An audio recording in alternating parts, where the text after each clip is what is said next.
Alabama's rivalries. How would you, I guess, rank them? Like whether it's, Auburn, LSU, Tennessee, like what's kind of the order that was introduced to you initially? I don't know if I could actually accurately do it. I mean, that might be a Josh Chapman question, but I know that this one's big. Yeah. I know that. My father-in-law, big Tennessee fan, so I've been hearing that this week. And we had our baby girl last night, so thank you. So this is a big week for many reasons, but when it comes to this game, it's evident with just the passion. You hear it, and from every corner on our side, their side, it's going to be a passionate environment, and excited for it. Take me through the timeline of having your daughter. Yeah, so last night I got dinner and I was going to sit down and get ready for practice, and then I got a call from my wife, and she's like, I think my water broke. So I got in the car, told Coach Womack, got in the car, drove home, picked her up. We went to the hospital, and we were there all night. I came straight from the hospital back here. So, oh, wow. So I wanted to be ready for this game, and my wife, my family's here. They're with her right now. I'm going right after this. I'm going to see her. So I mean, where's your mind at? Mine is here because I got my mom and my mother-in-law. They're both nurses. Oh, okay. My mom was. So you got a good team. Yeah, so I got a great team. Me being there is probably a distraction, so I need to get out of the way. But baby girl's healthy and excited.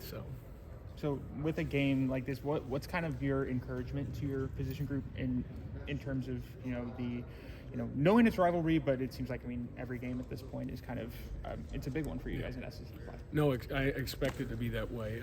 We say when you win games, the next one's always the biggest. And with this one and everything that both teams in their mind and where we're at, and we all are fighting for the same thing. And I think our guys are excited to go in a hostile environment. I always think that's more enjoyable in a lot of ways because you could feel it from the get-go. And I think you get a smaller group of guys going on the road. That locker room's a little bit tighter. I think it can be something that is good for us. And obviously they're going to it's always loud. Always loud, and it's loudest for this game, I would imagine, and so excited for that. What did you like about what Quay was able to do this past Saturday, and just kind of how he's continued to develop this year? I just see his confidence growing.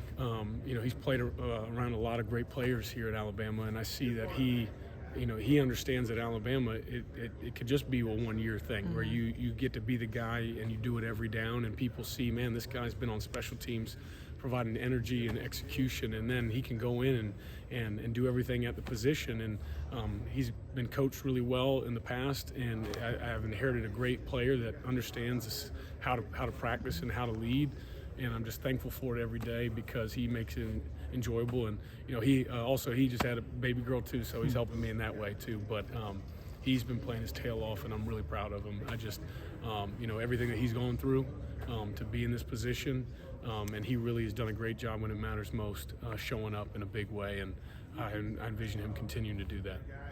Sorry if you've already been asked this, but Coach Womack mentioned that Quay is on the upswing as far as health goes. Yeah. What have you seen, and also just speak on how he's played, even battling through that injury? He's just shown great resilience. I know after coming off the bye week, to see him go get back out there and to make a big play, make a fumble at a crucial moment, that's why you trust the people that are in this building, and Jeff Allen and his staff does a great job. And so just to see him grow in that way and to believe in what we're saying and to prepare for those moments, and I just continue to see him grow. And he obviously is a guy that I'm counting on, and I'm excited to see him in this environment, and he's picking up being at the pace that we need him to be, and this is the stage for it, and I'm excited for him to go do that. You've gone pretty deep in that wolf room with Q and Keanu, dealing with Quay's injury, and also even when he's playing, you've gone 3 deep. Just what have you seen from those other 2 guys and their abilities? I think that they understand that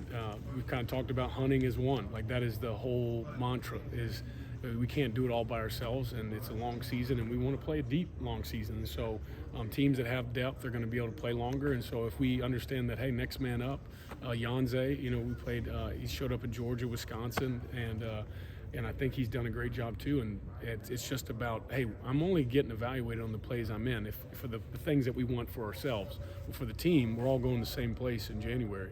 And so the more guys that can play, we all want to be on a winning team. If I'm not mistaken, I think Q has one of the higher sack rates in the country. Yep. What about his pass rush game makes him so effective? I think that he's using his tools. I think the greatest thing as a player or anything is to know who you are. LT Overton's one guy. He's a different build, different skill set. Q's got extremely long arms, and I think he's done a really good job at using what he's been blessed with to go execute and to trust it and say, hey, if I get in this situation, this is what I'm going to use. I think it's knowing who you are, when to use it in the situations I am, because I don't know what the offense is going to do. I don't know if the tackle's going to slip and fall. So what situation am I in, and how do I use it for my best interest in the team? We've also seen him play well on those first and second kind of run downs, not just as a pass rush specialist. Just where have you seen his improvement in those areas? I think it's been his mentality. I think a lot of I said confidence at the beginning. It's knowing that I can do this. And I think he's mastered what he needs to do for him. He's a long guy, tall guy. It means you got to bend a little bit more than other guys because you're on a level playing field. Quay's he's a little bit shorter, but he's built, so he can get underneath people pretty well. And so I think that's been an advantage for him. I think Q's just said, I know myself. What do I need to do in this moment, and trust that, and go as hard as I can. And if we need to get somebody else, he's like, hey, next guy in. So. Go ahead. I was going to say, regarding Q, have you felt that stab in practice that he kind of used to run over the tackle this past weekend? Say that one more time. The stab move that he used, kind of over the tackle. You felt that in practice? Oh, yeah, and that's something we drill every week. I think I got here and I said, I think that's what you need to do. I think he knew it too, but I said, hey, that's what makes you different. Your arms, one arm is longer than two on a tackle. It's the shoulder length that doesn't get, and he's fully committed to doing that and trying to have counter moves off of that. I think he's just somebody that's bought in. He loves Alabama. You don't wait this long and not love this place and want to go out on the right note and trying to give him everything we got so that he can have the season that he wants individually and collectively. Sorry if you've already been asked, but I think Jihad after the game on Saturday said he's been playing a little bit of Wolf. Is that working with you? And yep. So he's rushed with me a little bit. He's a guy that I know when I was recruiting him, that was when I was at Florida, I was recruiting him to do the same thing. Yeah. And so just to see him grow and develop a little bit confidence and obviously getting opportunities to do it, Coach Womack's given him a lot of opportunities to do it, and he's shown up and obviously wrecking havoc on Saturday too. Yeah, putting him in that position, in that role, what does that do, or what does that open up for the rest of the defense? I think anytime you have guys that can do multiple things, you have to figure out how am I going to treat them. Yeah. Just like if a quarterback can run, or they put in a wide receiver in the backfield, do I treat him like a back and put him on a linebacker? Same thing with us is, do I treat him like a linebacker or do I treat him like a DN? Yeah. And so I think it allows us to have diversity in what we run and make people have to think. You mentioned Josh Chapman and HaHa at the beginning. Just kind of how important are they to this team and these players as former players, and kind of the way they relate to the guys? Well, where their office is, they got to walk by them every day. And so, whether it's, the music that they're playing in the building or the lessons that they teach them, or calling them out in practice about the standard and what's expected here at Alabama, when you've lived it and your pictures are on the wall holding up championship trophies, I think it speaks loud, and they set it for the guys that are here. And so they got to uphold it. Last two for Coach. You mentioned the run game. Tennessee's got a guy in Sampson who's been pretty dynamic this year, a lot of touchdowns. What have you kind of seen from him on film and told your room about defending him? He's a guy that they got a big O-line, and he's a little bit shorter, and that's, I think, an advantage for them is that he can hide behind and be patient.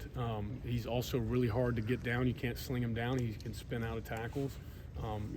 He's lead 15 touchdowns this season. The next closest guy's got 4. He's obviously a mainstay in their offense, and so got to go shut that down in order to be successful.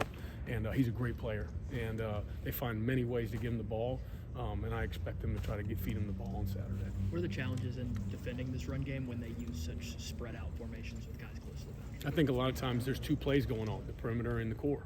And so we always starting inside out and making them make those long throws. And he's a great quarterback that can make all those. But if we can make them go east-west and obviously play everything in front of us as best as we can and make the game slow down, I think that's something that they want to go fast-paced. They got a lot of great players. And so it starts inside out and up front, and that's what's going to cause us to be successful on Saturday. All right. Thanks, y'all. Thank you. Thank y'all.